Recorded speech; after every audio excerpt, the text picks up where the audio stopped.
Have you ever felt like you're just leaving a voicemail for God when you pray? You pour out your heart, list your worries, say amen, and then move on with your day, never really expecting a response. But imagine a grandfather sitting alone in his chair, longing for the sound of his grandchildren's laughter, waiting by the phone that never rings. He loves them so much, and all he wants is to hear their voice, to wrap his arms around them, to share in their lives. That's God's heart for you. He doesn't just want you to talk to him, he longs to talk with you.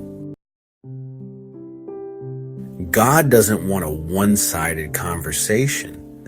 He's not distant or hard to reach. He's right here, waiting, longing for you like that grandfather, full of love, full of joy, just wanting to be close to you. Think about how Jesus talked to God. It wasn't cold or formal. It was intimate, like a son running into his father's arms. In John chapter 10, verse 27, Jesus says, "My sheep hear my voice, and I know them, and they follow me." That means God speaks, and he wants you to hear him, just like that grandfather who waits at the door, hoping today will be the day you finally visit. Have you ever been in a conversation where someone talks so much you can't get a word in? Sometimes that's exactly what we do to God. We rush through our prayers, say amen, and go about our day, leaving him sitting there waiting, still longing for just one moment with us. But talking God means making room for his voice. Psalm 46 verse 10 reminds us, "Be still and know that I am God." Imagine that grandfather finally hearing the knock on the door, finally seeing the face he's been missing for so long.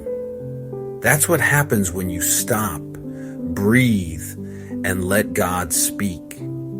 In the stillness, you might just hear what he's been trying to tell you all along. God doesn't need fancy words or a perfectly structured prayer. He just wants you. He already knows everything, so why try to hide? Tell him exactly how you feel, the good, the bad, and the messy. But here's the key. After you pour your heart out, ask him, "God, what do you want me to know about this?" That's when prayer shifts from a monologue to a real relationship. That's when the lonely silence is broken and love rushes in. God speaks in many ways, through scripture, a quiet peace in your heart, the words of a friend, or even through nature. Think about Elijah in 1 Kings chapter 19. He was desperate to hear from God. A powerful wind came, but God wasn't in the wind. Then an earthquake, but God wasn't there either. Finally, a gentle whisper. And that's where Elijah heard him. God's voice is often gentle, not loud or overwhelming. It might be a sudden peace, a thought wiser than your own, or a Bible verse that pops into your mind at just the right moment. Like a grandfather finally hearing the voice he's been longing for. If he reminds you of a verse, read it. If he puts someone on your heart, pray for them or reach out. If he nudges you in a direction, take that step of faith. Imagine the joy of that grandfather hearing the words, "I missed you." That's what happens when you respond to God. The relationship is restored, and love flows freely again. prayer isn't just a once-a-day thing. Stay connected with God throughout your day, whether you're driving, working, or just scrolling through your phone. 1 Thessalonians chapter 5, verse 17 says, "Pray without ceasing." It doesn't mean you have to close your eyes and fold your hands all day. It just means keeping an open conversation with Him, like an ongoing text thread with your best friend, or like that grandchild finally realizing they never want to go so long without hearing their grandfather's voice again. God doesn't just want your prayers. He wants you. He wants to walk with you, guide you, and comfort you. And the best part? You don't have to have it all figured out.